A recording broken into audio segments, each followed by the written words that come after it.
बर्फबारी की वजह से चमोली और उत्तरकाशी के कई इलाकों में बर्फबारी से लोगों को काफी परेशानी हो रही है। वहीं मौसम विभाग के अनुसार अगले एक हफ्ते तक ठंड से राहत नहीं मिलने वाली।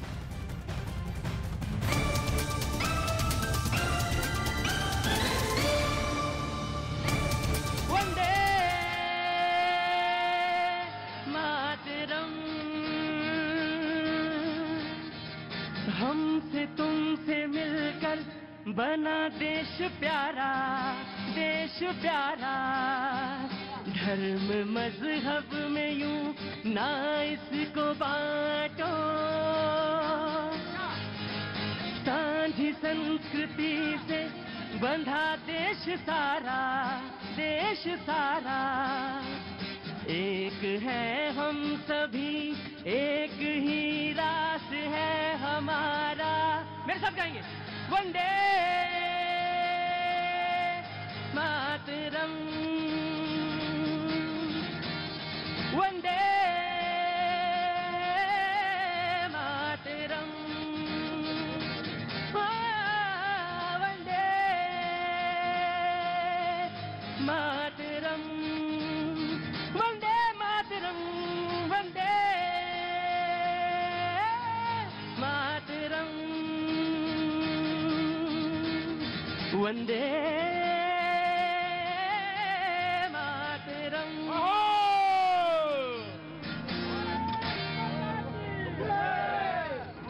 बहुत कमजोर बोल रहे हो, क्या बात है? क्या नाम है? ऋषभ दुबे।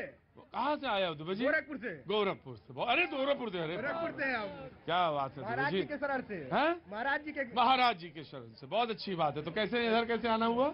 यहाँ पे हमारी पढ़ाई चलती है, INA में हम रहते हैं। आईने में आप रहते हैं? हाँ, तो नाराज ना हो मुझसे, आराम आराम से बताओ। अच्छा जी, तो क्या पढ़ाई कर रहे हैं? हमारा BCA चल रहा है। BCA चल रहा है, बहुत अच्छी बात। बहुत बहुत शुक्रिया Dubey ji, thank you so much. मैं बात करूंगा, आप सारे लोगों से करेंगे। आप तो राजस्थान से हैं जी, कुछ कहना चाहते हैं? मैं ये कह रहा हूँ, कल मैं कह रहा था, अब पूरी बात नहीं हुई है। मेरे घर में 3 टेलीविजन है, तीनों टेलीविजन के अंदर आपका प्रोग्राम चलता है। कैसे चलता है? जैसे मैं ऊपर वाले कमरे में रहता हूँ, तो मैं आपका टाइम आते ही आपका प्रोग्राम चलता है। हाँ। नीचे मेरी मम्मी आपकी बिगेस्ट फैन है, दैया मैडम, वो भी आपका प्रोग्राम देखती है। सबसे नीचे? और मेरे ललित भैया है पास में, हाँ। वो भी आपका प्रोग्राम। क्या बात है, ऊपर एक घर में 3 टेलीविजन, तीनों जगह भैया जी कहीं चल रहा है जी। बैठिए, आ रहा हूँ मैं। जी जी, जहाँ बोलिए, कहाँ से आना हुआ? सर मैं जम्मू से हूँ, यहाँ पर ट्रेनिंग के लिए आया हूँ। मैं कृषि वैज्ञानिक हूँ। कृषि वैज्ञानिक हैं? तो ये मुझे बताइए कि ये जो सबसे बड़ा संकट मुझे लग रहा है वो ये है कि जो रासायनिक खादें हैं ये कैसे कम हो, इसका कोई है? कैसे कम हो सकता है ये? सर उसके लिए हम एकीकृत नाशजीवी प्रबंधन का ट्रेनिंग ही में करने आए हैं, और ये हम किसानों को भी बताते हैं। मैं जल्दी प्रचार प्रसार होना चाहिए, बहुत मुश्किल चीज है ये जो। और सर महंगाई के बारे में थोड़ा सा कहना चाहता हूँ। महंगाई के बारे में जी बोलिए, कृषि वैज्ञानिक हैं। हमारे देशवासी ये मतलब कि कह सकते हैं कि हमारे प्रधानमंत्री जो है वो हमारे लिए वरदान है। अगर उन्होंने, जब से वो आए 8 साल से, आते ही उन्होंने 2 कार्यक्रम शुरू किए थे। दालों के लिए CFLD पल्सेस, और जो ऑयल सीड है उसके लिए CFLD ऑयल सीड। तो आत्मनिर्भर हुए दोनों में हम? सर उसमें अगर वो प्रोग्राम नहीं चलते तो आज दालों की कीमत 300 से ऊपर 300 से ऊपर होती। जी। और ऑयल सीड जो है उसमें हम अभी सक्षम होने की तरफ जा रहे हैं। अभी उसमें पूरा टारगेट पूरा नहीं हुआ। पूरा टारगेट पूरा नहीं, लेकिन मुझे लगता है अच्छा जब लगता है जब कोई कृषि वैज्ञानिक या कोई वैज्ञानिक या कोई साइंटिस्ट आता है और बोलता है शो में, तो मुझे बहुत अच्छा लगता है। आपने अपना नाम बताया? जी मेरा नाम डॉक्टर मुनीश्वर शर्मा। डॉक्टर मुनीश्वर शर्मा, आप जम्मू से हैं। बहुत बहुत शुक्रिया, thank you so much sir. जी जी, हाँ जी, पूरी बात नहीं हुई? सर मैं एक धन्यवाद देना चाहता हूँ।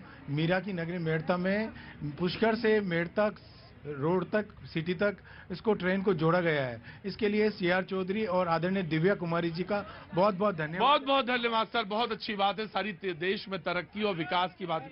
हाँ हाँ हाँ हाँ, बिल्कुल सुन लिया मैंने। हाँ, बहुत देर से तुम्हारा क्या नाम है आपका? सर मेरा नाम दानिश खान है। दानिश खान। दानिश, रुको रुको, दानिश भाई के लिए पहले पानी लाओ। लाओ पहले दानिश भाई, वैसे तो चाय पिलाता मैं, लेकिन चाय मैंने पी ली थी। लेकिन कोई चाय मंगवाऊं मैं? सर ये मैं पानी की जगह चाय समझता हूँ मैं इसे। वाह क्या बात है। बोलिए तो आप इसे कॉफी भी बोल दिए, कोल्ड कॉफी जी बोल दीजिए। अरे वाह क्या बात है साहब, अरे वाह दानिश भाई, ऐसे हिंदुस्तान के ऐसे सारे शहरी हो जाएंगे तो बहुत मजा आ जाएगा। आप बोलिए चाय तो मैं चाय समझ के पी लूंगा। दानिश भाई पानी पी के पीजिए। बिस्मिल्लाह। बिस्मिल्लाह बिस्मिल्लाह रहमान रहीम। लाइए जनाबे आली लाइए। Thank you, sir. Thank you, thank you so much sir. अब बोलिए दानिश भाई, कहाँ के रहने वाले, बाशिंदे कहाँ के हैं? जी सर, मैं दिल्ली से ही रहता हूँ, हाँ। गौतम विहार से। हाँ जी। जी सर, बताना चाहूंगा मैं आप सर, मैंने सुनी सर की कि राम जी के ऊपर बोल रहे हैं। सर इनके हिसाब से राम जी सिर्फ इन्हीं के सीने में बसते हैं, हमें तो कुछ पता नहीं है राम जी के बारे में। जबकि दानिश भाई आपको क्या पता है राम के बारे में, बताइए। जबकि हनुमान जी के 40वां हनुमान जी जो 40 जो होता है उसमें ये लिखा जाता है कि राम लखन सीता मन बसिया। राम लखन सीता हनुमान जी के मन में बसे हैं। और जबकि मैं भी पढ़ता हूँ हनुमान 40 और मैं भी ये कहता हूँ राम लखन सीता हमारे मन में भी बसे हुए हैं। सर ये कैसी बातें करते हैं सर, वंदे मातरम की बातें करते हैं। सर मैं एक मुसलमान हूँ, मैं एक हिंदुस्तानी हूँ, मैं खुल के कह सकता हूँ, मेरे से सुन लीजिए पूरा वंदे मातरम, मैं खुली डिबेट में वंदे मातरम सुना के दे दूंगा। कैसी बात करते हैं। गजब है भाई, तुमने तो पहले सर ये कह रहे हैं, एक छोटे से आम आदमी को ये मुझे चैलेंज कर रहे हैं कि वंदे मातरम सुनाइए, जो कि मैंने कितनी सारी डिबेट्स में देखा है। एक बीजेपी के इतने अच्छे अच्छे नेता जो होते हैं। मैं एक बात आपसे कहूं दानिश भाई, सुनिए, जब कभी कोई चैलेंज दे रंगरेज, हाँ तुम्हारे इलाके का, लेकिन तुमसे ज्यादा होशियार निकल गया ये।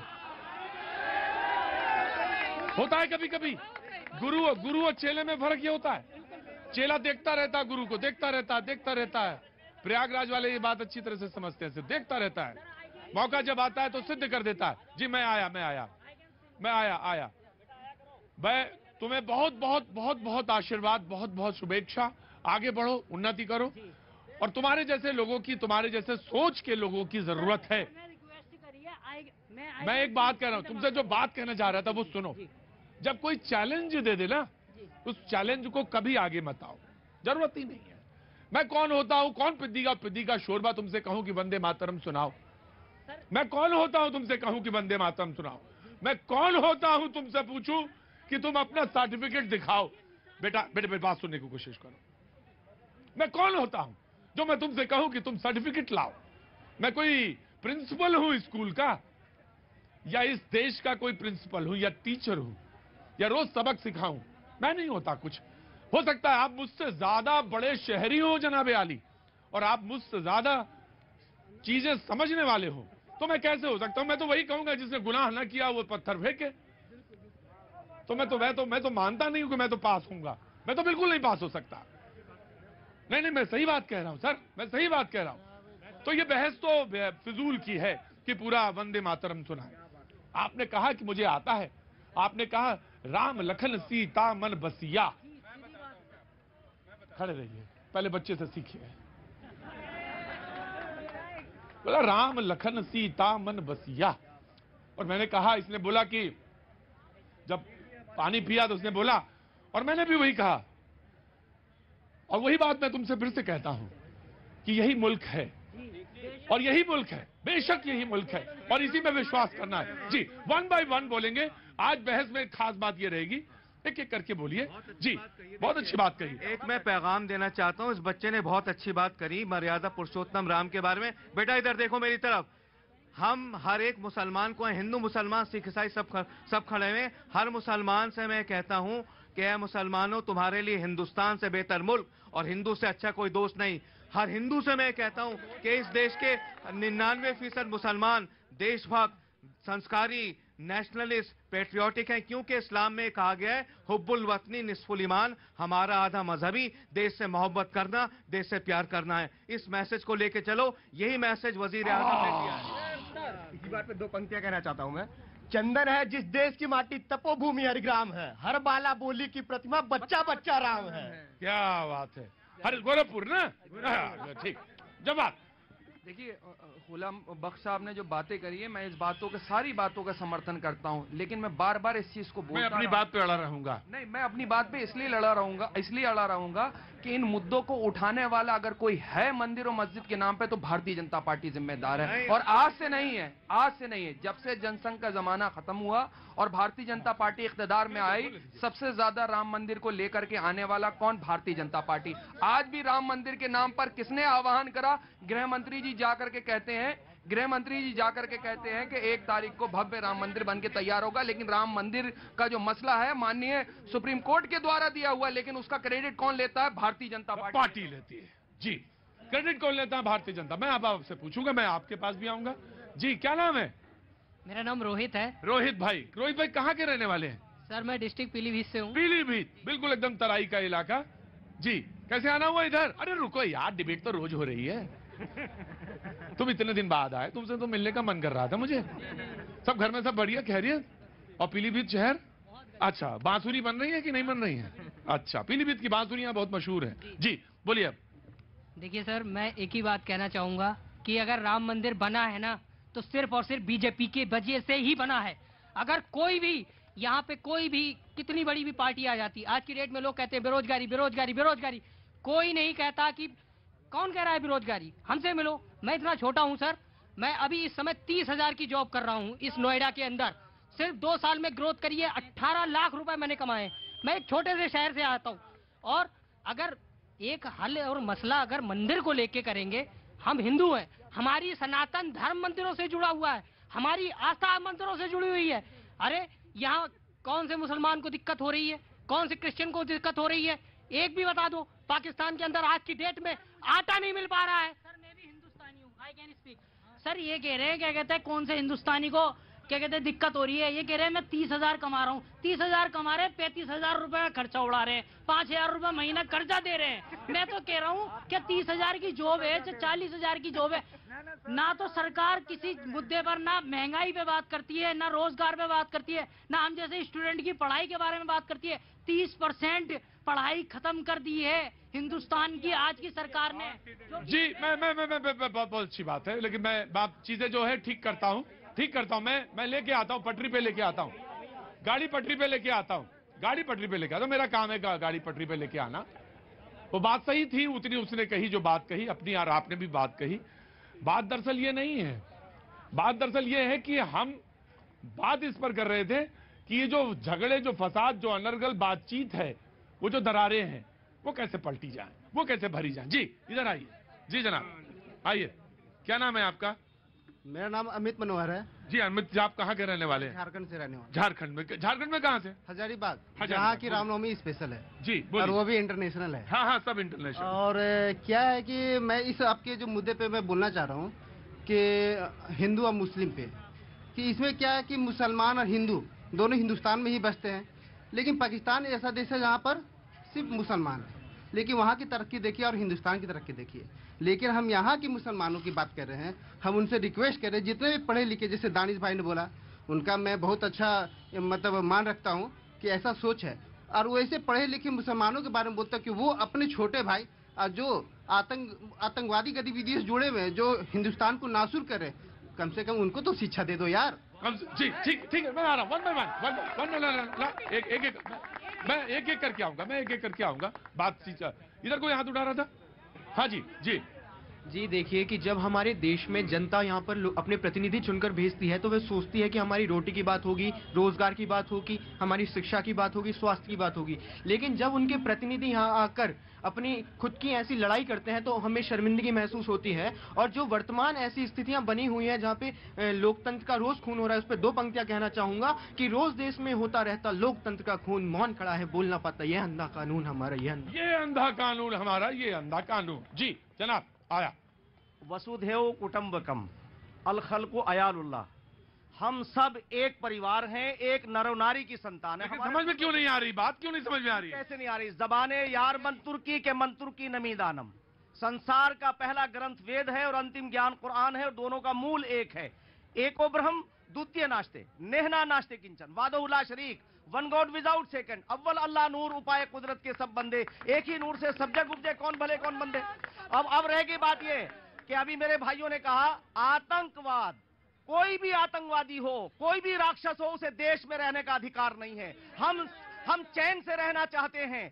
आज देश का प्रधानमंत्री जब ये कहता है कि मैं 130 करोड़ की बात जब वो करते हैं, उनके रोजगार की भी बात करते हैं, आज मुसलमानों को जितने आप जाइए, आप तो फील्ड के आदमी हैं, लाखों मुसलमानों को पक्के घर मिले हैं, आप उनके व्यूज देख लीजिए। रुके दयाशंकर प्लीज। मगर मैं एक बात, देखिए यही चीज है, यही राक्षसपना है कि बीच में डिस्टर्ब करते हैं ताकि अच्छी बात समाज में ना पहुंचे। मैं देश के लोगों से कहना चाहता हूं, हम हिंदू मुसलमान नहीं, अगर अरे भाई एक बात बताओ, 70 साल पहले हम गुलाम थे, इसीलिए गुलाम हुए होंगे हम, बल्कि 1000 साल से हम गुलाम थे। 1200 साल से जो प्रधानमंत्री कहता है, क्या हमारे पुरखों ने यहाँ कोई हुकूमत की है? इसीलिए जब आज पसमानदा मुसलमानों की बात करता है प्रधानमंत्री, तो इन सबके पेट में दर्द हो जाता है। अब आइए लो, कांग्रेस विल स्पीक। पसमानदा के बारे में तो बात होनी चाहिए, बिल्कुल होनी चाहिए। अंसारियों के बारे में बात क्यों नहीं होनी चाहिए? कुल्हैया के बारे में बात क्यों नहीं होनी चाहिए? आपकी रोटी पर्सनल बन रही है तो आप बोले जा रहे हो। आप मुसलमानों के बारे में कुछ नहीं जानते हो, आप एक स्वार्थी आदमी हो। मैं बताता हूं आपको, अगर ये युवा यहाँ पर बोल रहे थे, अपनी नौकरी के बारे में बोल रहे थे, बेरोजगारी के बारे में बोल रहे थे, महंगाई के बारे में बोल रहे थे, तो क्यों बोल रहे थे? वो इसीलिए बोल रहे थे कि राहुल गांधी जब ये बात करते हैं, लाल किला से कहते हैं कि ये भारतीय जनता पार्टी सुबह से शाम हिंदू मुस्लिम करके इन सारे सब्जेक्ट को गायब कर देती है। यही भी विषय है ना। हम मुझे ये बताएं, भारतीय जनता पार्टी आज तक आपने कितने एमएलए एमपी बनाए? बताइए मुसलमानों को कितना दिया? अरे बीसी साहब बोलने दो आप।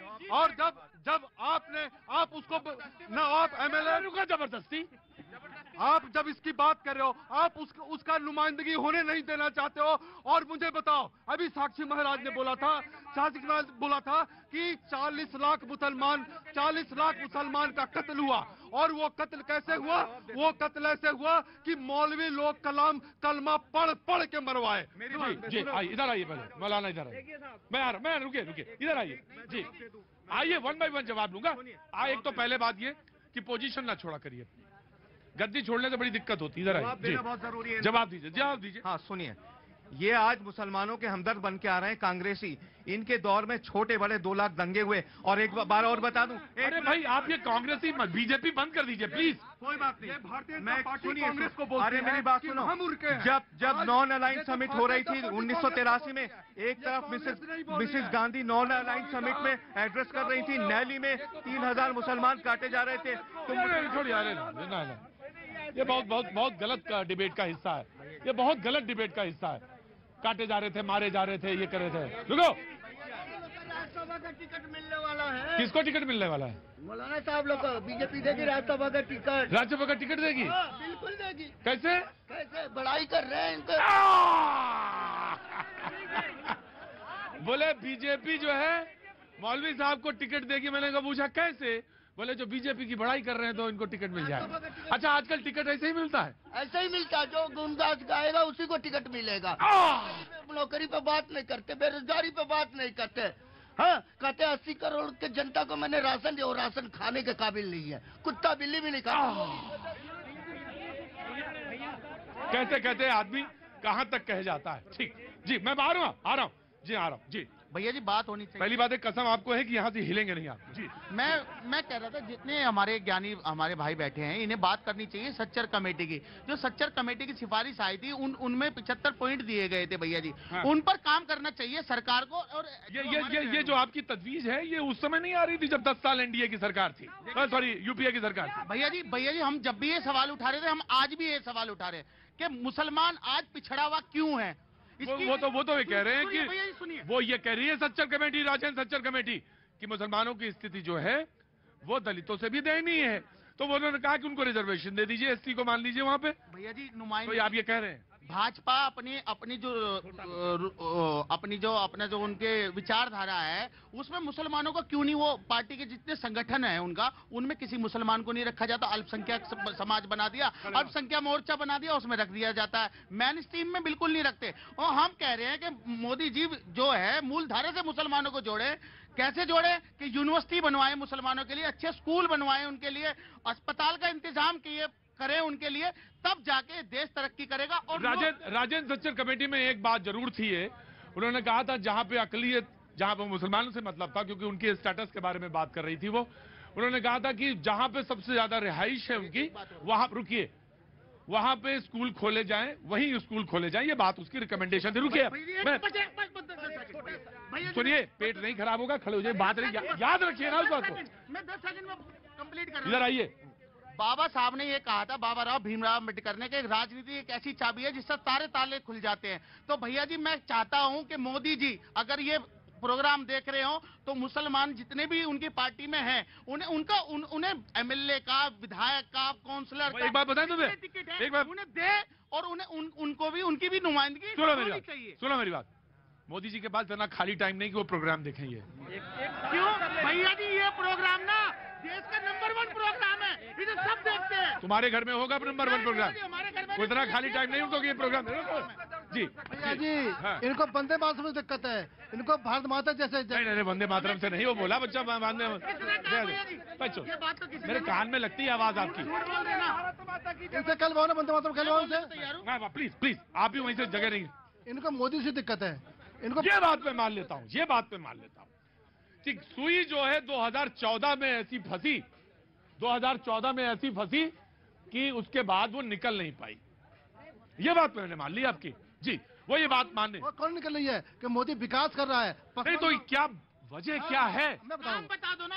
रुको यार, रंगरेज छोड़ के आप काम बता दो। विकास हो रहा है, रंगरेज विकास आज तक पैदा नहीं हुआ।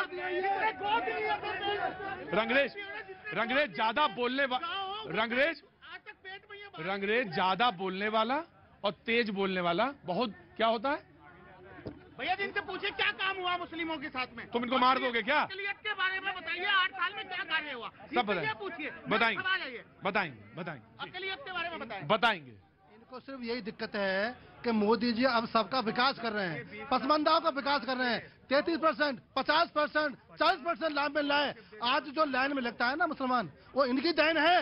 इन्होंने उसको बहकाया कि ऋण लो, ब्याज मत लो, ऋण भी मत लो और इंश्योरेंस मत कराओ। आज उसको बेरोजगार घटा दिया, आज उसकी रोजी छीन ली है। आज ऐसे ऐसे फतवे जारी करते हैं कि ब्याज लो, मत लो। भाई आज मुसलमानों को इन्होंने बंदा यार, आदमी के समझ में नहीं आता।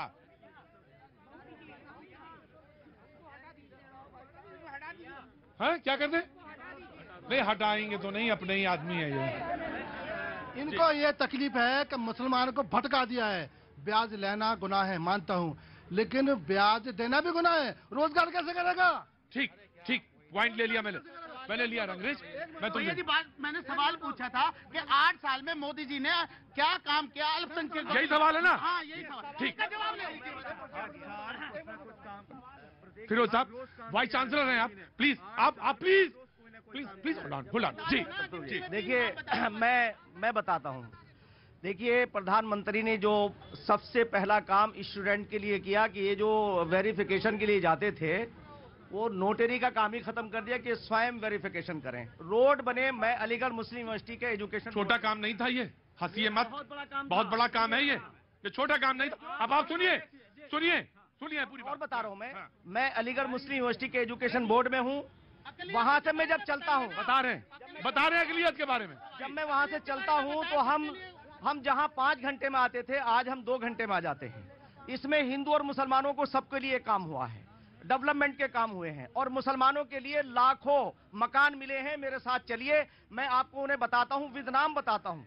एक जिला एक प्रोडक्ट जी, पसमानदा के लिए 20 लाख। और आप ये देखिए कि सबसे पहले अगर किसी ने ये बात कही है, ये बात अगर कही तो खुद पसमानदा में आते हैं। पसमानदा मुसलमानों के साथ में वही बर्ताव होता था जो इधर SC ST के लिए होता था।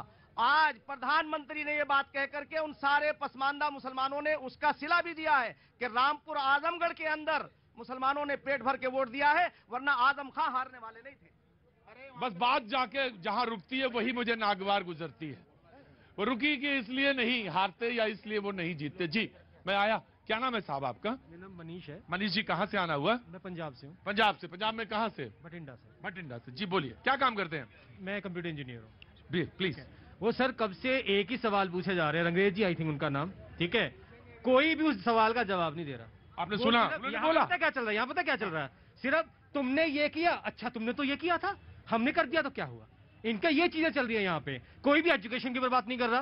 इन्होंने सवाल पूछा, किसी ने विकास के ऊपर बात नहीं की, किसी ने मेडिकल के ऊपर बात नहीं की, युवा क्या कर रहा है आजकल उसके ऊपर किसी ने बात नहीं की। उनसे बोलो चिल्ला चिल्ला के वो बोलने लग जाते हैं, अच्छा ये दिखा दूंगा, ऐसा कर दूंगा, इससे इधर हटा दो, इसका मुंह देखने दो मेरे को, उनका मुंह देखने दो थोड़ा सा। ऐसे नहीं चलेगा देश। एजुकेशन के ऊपर बात कीजिए, मेडिकल के ऊपर बात कीजिए, युवा के ऊपर बात कीजिए, गलतियां मत गिनाओ एक दूसरे की।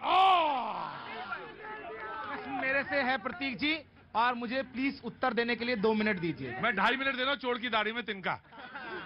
पहले तो पूरे देश को भारत माता की जय, वंदे मातरम।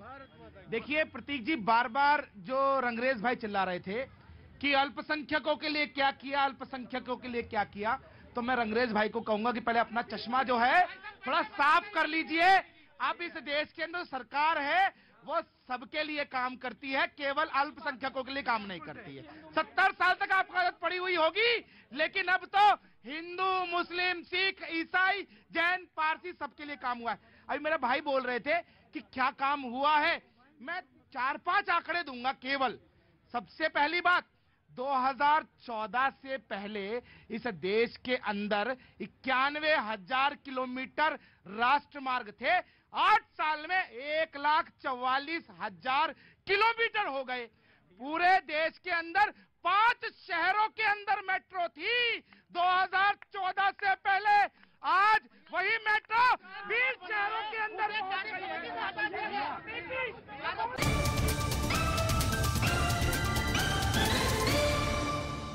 यहाँ हो रही बर्फबारी पर्यटकों के लिए आकर्षण। न्यूज़ 18 के द्वार लगा जनता का दरबार, भैया जी कहन में जनता करती मन की बहुत बहुत शुक्रिया, थैंक यू सो मच पाजी। बहुत दिन हुए मैंने आपसे भी बात नहीं कही। जब आपसे बात नहीं करता हूं तो मुझे थोड़ा सा मन जो है उचटता है। मैंने बीच में जब पूरा ब्रेक बातचीत चल रही थी, मैं आज बहुत कम बोला, निश्चित तौर से कम बोला। मैं बातचीत को सुनना चाहता था। बहुत सारे लोग बहुत जगह से आते हैं।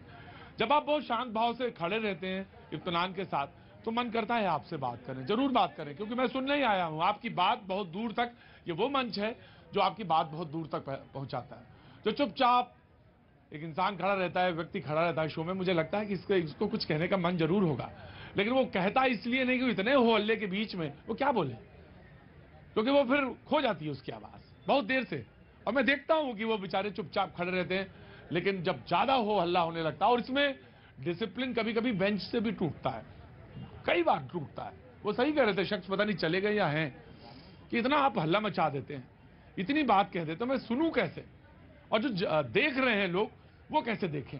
कहां से आना हुआ साहब आपका? सर मैं वैसे तो बिहार से हूँ। बिहार में कहां से? पूर्वी चंपारण से। पूर्वी चंपारण से, क्या बात है।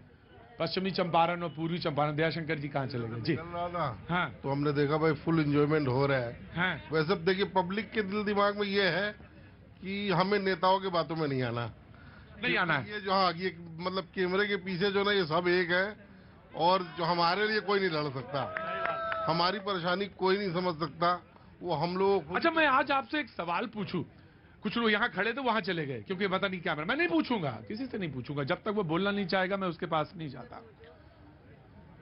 परेशानी है क्या, असल परेशानी क्या है जनता की, कौन सी चीज है? सुनो बेटा मैं जानता हूं महंगाई क्या है, मुझे मालूम है महंगाई क्या, और मैं ये बात का हिमायती हूं कि 1.5 साल अगर कार की वेटिंग है, इससे महंगाई नहीं नापी जाएगी, मैं जानता हूं इस चीजों को, लेकिन मेरी बात पूछने दो। अगर कोई संजीदगी से बात कहना चाहता है तो मैं सुनना चाहता हूं उसकी बात। जी, परेशानी है, और परेशानी का सोल्यूशन जो ना हम सबको मिलकर करना पड़ेगा। सरकार करना चाहती है, मंशा सरकार की, मंशा सरकार की, देखिए अब पॉपुलेशन इतनी है अपने हिंदुस्तान की, सब तरीके से तो हो नहीं सकता, लेकिन नियत, अक्सर लोग बात करते हैं नियत पर, और नियत बहुत महत्वपूर्ण चीज है। देखिए नियत में क्या है, पॉलिटिक्स है, पॉलिटिक्स में सबको लेकर चलना पड़ेगा। पॉलिटिक्स में सबको लेकर चला, मैं आऊंगा, जरूर आएंगे। आप बहुत डिसिप्लिन वे से खड़े हैं तो निश्चित तौर से आप मेरे पर प्रेशर डाल देते हैं कि मुझे आप मेरे पास आइए, मैं आऊंगा बाबू, आऊंगा, आ ही गया आपके पास तक तो आ ही गया। जी, क्या नाम है साहब आपका? आदित्य नाम है मेरा। आदित्य, कहाँ से आना हुआ? पहले गोरखपुर से आया हूँ। जी बोलिए। एक दरार की बात आपने कही थी, उस समय मैं काफी देर से बोलना चाह रहा था। ये जो बैठे लोग हैं जो सिर्फ अल्पसंख्यक अल्पसंख्यक अल्पसंख्यक चिल्ला रहे हैं, इन 2-4 लोगों को छोड़ने के अलावा कोई दरार नहीं फैला रहा है। मेरे मोहल्ले का नाम निजामपुर है और हम हिंदू मुस्लिम मिलके अमन चैन से रहते हैं क्योंकि हम दरार नहीं फैलाते हैं। पहली बात। दूसरी बात, ये सरकार की बात करते हैं सबका साथ सबका विकास। अब अल्पसंख्यक के लिए क्या किया? सिर्फ एक आदमी के लिए कुछ नहीं किया जाता। पिछली सरकार थी जो सिर्फ एक के लिए करती थी। ये सरकार अगर राशन देती है तो सबको देती है, किसान सम्मान निधि देती है सबको देती है, सिलेंडर देती है सबको देती है। अपने अगर कोई इनकी जनगणना होती है उससे ये पता करवा लें, सबसे ज्यादा आवास मुसलमानों को दिया गया है। ये सबका साथ सबका विकास की बात है, एक भारत श्रेष्ठ भारत की बात है। हम मिलजुल के रहते हैं, किसी के कहने से हमारे मुसलमान भड़कने वाले नहीं हैं। हम सब मिलकर एक साथ रहते हैं, इनकी बातों में आने वाले नहीं हैं। सिर्फ अल्पसंख्यक सिर्फ अल्पसंख्यक सिर्फ अल्पसंख्यक कहते हैं, लगातार देख रहा हूं तब से। लेकिन एक बात मैं कहना चाहता हूं, मुझे बात कहने का हक भी है कि अनर्गल बातचीत जो हो जाती है दोनों तरफ से होती है, ऐसा नहीं है कि एक तरफ से। अब मिसाल के तौर पे अभी फिल्म को लेकर भी बात आई और प्रधानमंत्री ने कहा, उससे पहले तमाम तरह की फिल्म को लेकर बात हो रही थी। मैं कलीजा बेटी मैं आ रहा हूँ बाबू, आ रहा हूँ आपके पास। कोई बातचीत कहनी है ना आपको? जब बोलिए क्या है। सर मैं स्पेशली बिहार गवर्नमेंट को एक मैसेज देना चाहता हूँ। बिहार गवर्नमेंट को मैसेज देना चाहते हैं? क्या नाम है आपका? दीपक कुमार। दीपक कुमार, क्या काम करते हैं आप? सर मैं यहाँ पे फिलहाल जॉब कर रहा हूँ। जी आगे आइए थोड़ा। जी सर बिहार एक ऐसा स्टेट है जो ये थोड़ा सा अगर कैमरा बंद कर देंगे, जो कि वहाँ पे अगर एजुकेशन सिस्टम को देखे बहुत गंदा है। मतलब 6 साल में अब ग्रेजुएशन को डिग्री मिलता है, उसके बाद भी हमारे स्टेट के बच्चे सबसे अधिक रेलवे, सबसे अधिक यूपीएससी और हर गवर्नमेंट एग्जाम निकालते हैं। तो मैं ये गवर्नमेंट को कहना चाहता हूँ, अगर हमारे यहाँ मतलब लाइक दिल्ली गवर्नमेंट से थोड़ा सीखे एजुकेशन को लेकर के, थोड़ा सा बस मतलब वहाँ पे एजुकेशन को और अच्छा किया जाए ना, तो मुझे लगता है कि बिहार के बच्चे और अच्छा कर सकते हैं। इसमें दो राय नहीं। जितना टैलेंट जितना बिहार में है, जितना युवा ओजस्वी बिहार में, उसमें मुझे कहीं कोई शक नहीं है, किसी तरह का कोई शक नहीं। और आपकी बात बिल्कुल जायज है कि अगर 3 साल की डिग्री 6 साल में मिलती है, 6 साल में मिल रही है, 5 साल में 6 साल में डिग्री मिल रही है बिहार में, अब आप अंदाजा लगाइए वो बच्चा कितना फ्रस्ट्रेट होता होगा और उसके माँ बाप क्या सोच रहे होंगे। जी बच्चे इंट्रेंस निकालने के बाद चाहे डीयू हो जेएनयू, बहुत जगह मैंने बहुत से ऐसे दोस्त देखे हैं जो बच्चे इंट्रेंस निकाल के रोते हैं क्योंकि उनको वो यूनिवर्सिटी 2 साल की डिग्री नहीं देती हो, 3rd ईयर या 2nd लेटरल एंट्री में एडमिशन लेते हैं। वो बच्चे रो के जाते हैं कि मैं डीयू में नहीं पढ़ सकता, मैं जेएनयू में नहीं पढ़ता। स्टेट यूनिवर्सिटी को चौपट कर दिया उन्होंने। जी, और ये एजुकेशन सिस्टम जो बिहार का है, अभी कुछ दिन पहले मैं डिबेट कर रहा था एजुकेशन मिनिस्टर पे ही बिहार के। जी, लेकिन मैं सिस्टम पे आज बोल रहा हूँ। 6 साल में डिग्री मिलेगी तो फ्रस्ट्रेशन तो होगा। कहां से आना हुआ आपका? मैं आपसे पूछ रहा हूँ। जी जी, मैं आप कुछ बोलना चाह रही थी। जी देखिए प्रतीक जी, मैं बोलना चाहती हूँ। शर्मा गई। बहुत पूरी तरह से बेहूदे हो क्या? जी, और आप खड़े रहो बेटा, बोलने की जरूरत नहीं है, चुपचाप खड़े रहो। देखिए भड़काऊ गैंग की लीला है बड़ी निराली। इनको काला चश्मा पहनना आता है जब सामने होती है कंगना या अक्षय, और इनको बीजेपी का चश्मा पहनना आता है जब होते सामने कोई और बेहतरीन अभिनेत्री। कंगना पहने बिकनी तो ऊलाला, कंगना पहने बिकनी तो ऊलाला, कोई और पहने तो क्या पहन डाला। रंग क्या था उसके अंदर मुझे बताओ। मैं यहाँ पे एक आइसक्रीम खा रही हूँ। नहीं, एक मिनट, अगर मैं अपनी आइसक्रीम खाना चाहती हूँ तो आपको आपत्ति क्या है? इस आइसक्रीम को मैं अगर खाना चाहती हूँ तो आपको क्या आपत्ति है? क्या मैं इसको कांटा छुरी से खाऊं? मैं इसको चाटूंगी, कटोरे लेके खाऊंगी।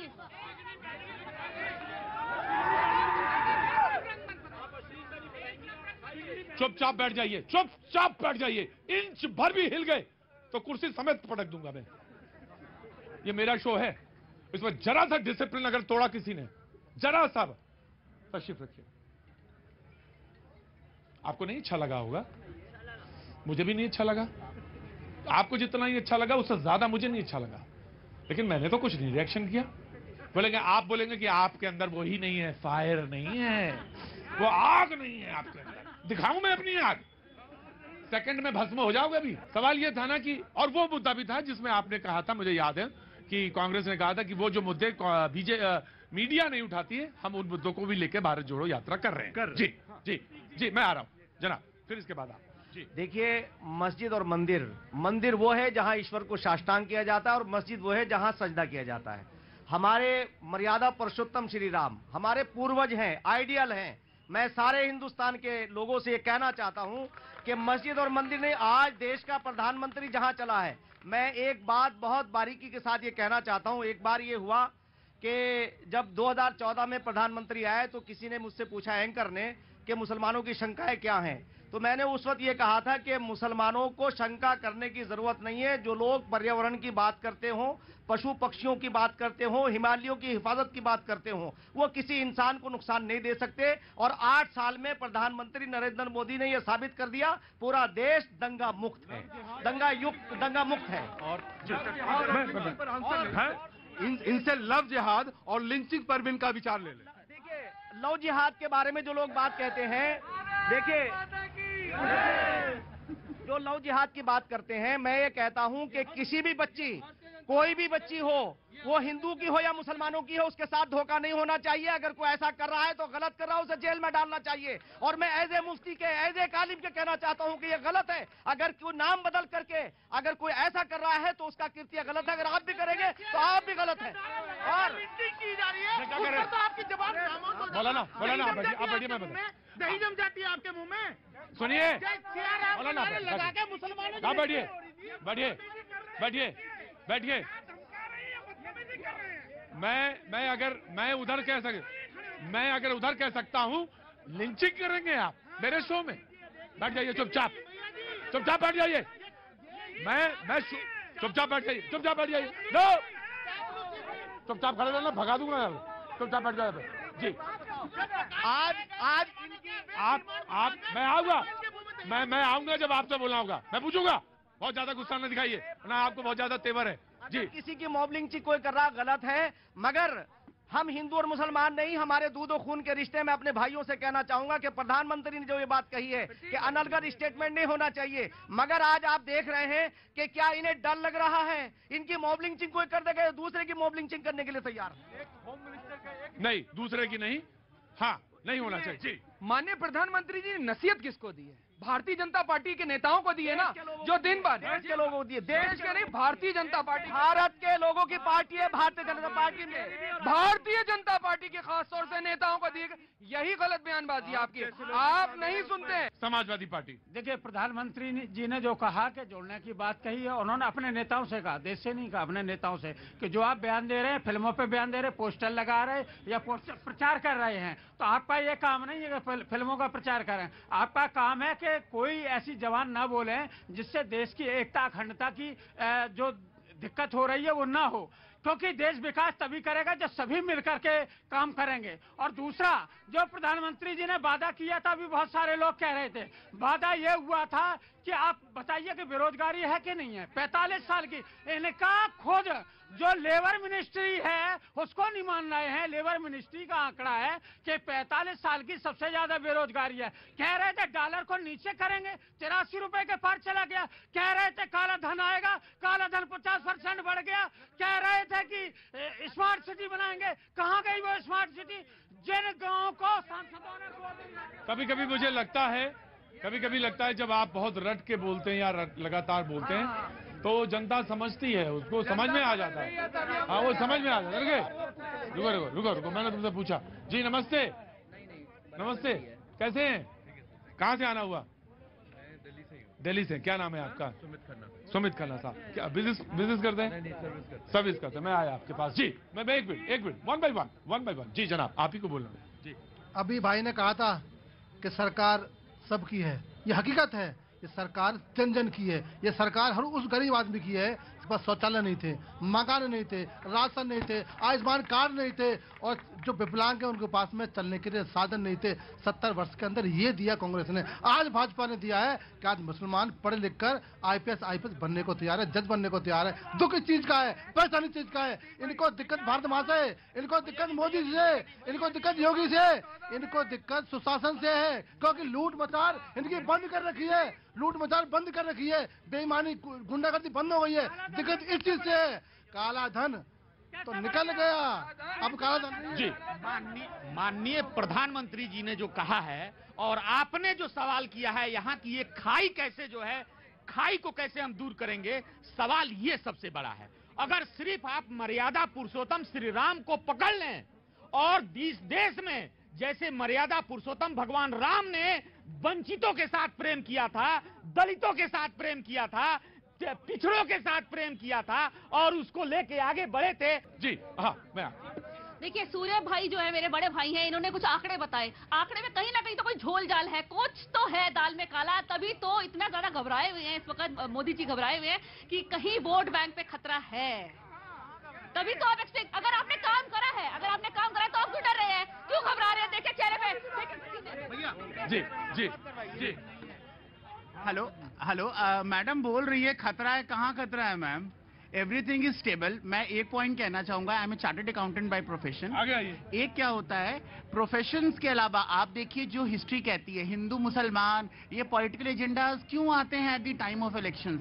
Otherwise we Hindu Muslims are friends. I think I eat more biryanis in the house of a Muslim than Hindus, you know. So एक वो म्यूचुअल है, बट आपको ये मान के चलना पड़ेगा पॉलिटिकल एजेंडाज को भी जिंदा रखना पड़ता है, एवरी पार्टी, बट हमें अपना सौहार्द नहीं खोना है। इसीलिए इलेक्शन सर पे, इसीलिए 9 राज्य में इलेक्शन है, इसीलिए हो रहा है ना सब कुछ। इससे पहले क्यों नहीं था? हिंदू मुस्लिम भाई भाई क्यों नहीं बोला? इसलिए the most important part is हमें as a individual educated citizen, जो यहाँ एक भाई थे मुसलमान भाई जिन्होंने बोला कि राम लखन सीता मन बसिया, वो तो हर इंसान में बसते हैं। तो अगर, और इस्लाम भी कहता है कि हर बंदे में ईश्वर का वास है, अल्लाह का वास है, जर्रे जर्रे में उसी का नूर बख्शता है ना, जर्रे जर्रे में। तो अगर हम इस चीज को समझे, और I tell you one thing, 90% लोग समझते हैं, बस 10% जो हमारे पॉलिटिशियंस हैं उनको भैया 90% लोग समझते हैं। मेरा ये कहना कि 90 नहीं, 99.9% लोग समझते हैं। 0.01% जो लोग हैं वो तमाम सारी राजनीति करते हैं। कैसे हैं आप? बस एकदम। क्या नाम है आपका? शाश्वत अवस्थी नाम है मेरा। शाश्वत अवस्थी। अंदर आइए शाश्वत जी, अंदर आइए। क्या काम करते हैं आप? कहाँ से आ रहे हैं पहले तो ये बताइए मुझे। मैं MBBS कर रहा हूँ। MBBS कर रहे हैं। अरे सबसे और अंदर आइए। इस मुल्क में डॉक्टर्स की, सामान उनका ध्यान रखिएगा, इस मुल्क में डॉक्टर्स की, टीचर्स की, साइंटिस्ट की, इन सब की बहुत जरूरत है। नीड, बहुत ज्यादा नीड है, डॉक्टर्स की जरूरत है। ऐसा नहीं है कि आपकी जरूरत नहीं है, मुझे आपकी जरूरत नहीं है। इकोनॉमिक्स पढ़ रहे हैं ना आप तो? हाँ, मुझे बहुत जरूरत है आपकी, डॉक्टर्स की भी बहुत जरूरत है। तो कहाँ से कर रहे हैं MBBS? मैं कजाकिस्तान से कर रहा हूँ। कजाकिस्तान से कर रहे हैं, तो यहाँ नहीं वहाँ क्यों? नीट में हुआ ही नहीं। नीट में नहीं हुआ, मैं समझ तो गया था, लेकिन all the best, God bless you. आप जल्दी कंप्लीट करके आए हो, जो एग्जाम और है यहाँ वाला वो भी क्लियर करें। वांट टू से समथिंग, बहुत देर से खड़े हुए थे। कहाँ के रहने वाले हैं आप? मैं दिल्ली का ही हूँ। दिल्ली के हैं। हाँ। जी, क्या कहना चाह रहे थे आप? मैं ये कहना चाहूंगा कि हम सबको वैसे अपनी अपनी पर्सनल लाइफ में ग्रोथ करनी चाहिए। अगर आप पर्सनल लाइफ में ग्रोथ नहीं करोगे तो आप सच बताएं। आपने नाम क्या बताया? शाश्वत अवस्थी। शाश्वत, बिल्कुल ये शाश्वत सत्य है, बिल्कुल शाश्वत सत्य है। पर्सनल लाइफ में जब हम ग्रोथ करते हैं, जब पर्सनल लाइफ में हम अपने को आगे बढ़ाते हैं, ट्रेन करते हैं, ऊपर आने की कोशिश करते हैं, तब बहुत सारी चीजें अपने आप मसले हल होते हैं और अपने बहुत सारे मसले हल होते हुए नजर आते हैं। पर्सनल लाइफ में हम जो है ना बहुत सारी चीजें नहीं करते हैं। ठीक जी, कुछ कहना चाहते हो? Thank you so much, God bless you ji. Sure, मैं आ रहा हूँ जी। सर मैं उज्जैन से आता हूँ। तो एक जमाना हुआ करता था जब हम भी उज्जैन की गलियों में नमो नमो कहा करते थे, लेकिन अब क्या हुआ है कि धीरे धीरे समय के साथ हमें इस बात का एहसास हुआ है कि जो बीजेपी जो पार्टी है वो हम जो चाहते हैं, जो युवा चाहता है, वो बीजेपी की सरकार में वो हो नहीं रहा है। तो यहाँ पर जो कांग्रेस के जो प्रवक्ता मौजूद है, मैं उनसे ये कहना चाहता हूँ कि आप हम युवाओं को इस बात से संतुष्ट करो कि अगर मोदी इस देश के लिए जरूरी हो ना हो, लेकिन मजबूरी तो है, क्योंकि हमारे पास जो कांग्रेस में जो अभी जो विकल्प है वो उससे हम बिल्कुल संतुष्ट नहीं है। तो हमें तो मोदी जी को वोट देना पड़ेगा। क्या नाम है? विकल्प क्या है? नाम क्या है? कुलदीप। कुलदीप साहब ने पॉलिटिकली करेक्ट सवाल एक जवाब। जनाब कैसे हैं? जनाब अच्छे हैं। हाँ, कहाँ से आना हुआ? यहीं से चांदनी चौक क्षेत्र से हैं। चांदनी चौक क्षेत्र से हैं। क्या नाम है साहब आपका? हमारा मुकेश कुमार है जी। मुकेश जी बताइए कैसे आना हुआ, बोलिए। सर आपसे मिलने आए हैं सर। मिल लिया हमसे जी, कोई सवाल है? सवाल ये करेंगे, ये चांदनी चौक की अदा है। दो आदमी चलेंगे, एक आदमी बोलेगा साहब मिलने आए थे, तो पूछे कि क्या बात थी, बोले ये बात बताएंगे। ये पुरानी चांदनी चौक की बात है जी। जनाब मैं आया जी। देखिए जो वो बात कर रहे हैं, मोदी जी डर रहे हैं। मोदी जी ने काम किए हैं। मोदी जो भाई मेरा अंग्रेज कह रहा था महंगाई 2005 में इस दिल्ली में 1 लाख रुपए प्रति गज बिकती, आज वो 70 है। आम आदमी मकान खरीद सकता है, उसको सब्सिडी मिल रही है। और जो बात करें शौचालय की, यूपी में जो बहन बेटी जब लाइट पड़ती थी उठ जाती थी, वो आज शौचालय में बैठकर आपको सोच बच गए। और जो मुसलमान बहन है वो तिरपल आप लोगों से हाथ छीना है, तिरपल जिला में लगे। ये पूछिए दिल्ली में सरकार किसकी है, इतना ज्ञान। अब उत्तर ले लीजिए प्रतीक जी। मेरे भाई ने जो कहा ना सब्सिडी मिलती है, मैं उसमें छोटा सा करेक्शन कर दूं। 10 लाख रुपए तक के मकान पे यदि आप लोन लेते हैं, 10 लाख रुपए तक का, तो 30% सब्सिडी आपको केंद्र सरकार देती है। दूसरी चीज मैं बताना चाहता हूं, ये जो समाजवादी पार्टी के प्रवक्ता थे या कांग्रेस के थे, आज देश ने इनको नकार दिया है, इसलिए ये सारी बातें कर रहे हैं। मैं प्रधानमंत्री जी ने क्या कहा, सबके पास जाना है, हमें किसी से वोट की अपेक्षा नहीं है, अपनी बात पहुंचानी है। लेकिन बट ये दोहरी बात क्यों? आज ये दोहरी बात क्यों कर रहे हो? अभी तो आपके एक मंत्री बोलते हैं कि इनसे सामान न खरीदो, इस समुदाय के लोगों को मजदूरी नहीं दो, और अभी कहां से जब ये लड़के मंदिर में जाते हैं, मंदिर में लड़कियां छेड़ने के लिए जाते हैं, गीता जिहाद सिखाती है, राम जी का कोई अस्तित्व नहीं है, ये बातें करते हैं। आज मत खत्म करो यार, आज अभी बस सिर्फ भैया जी कहन में जनता करती मन की बात, अरे भैया जी कहन में जनता करती मन की बात।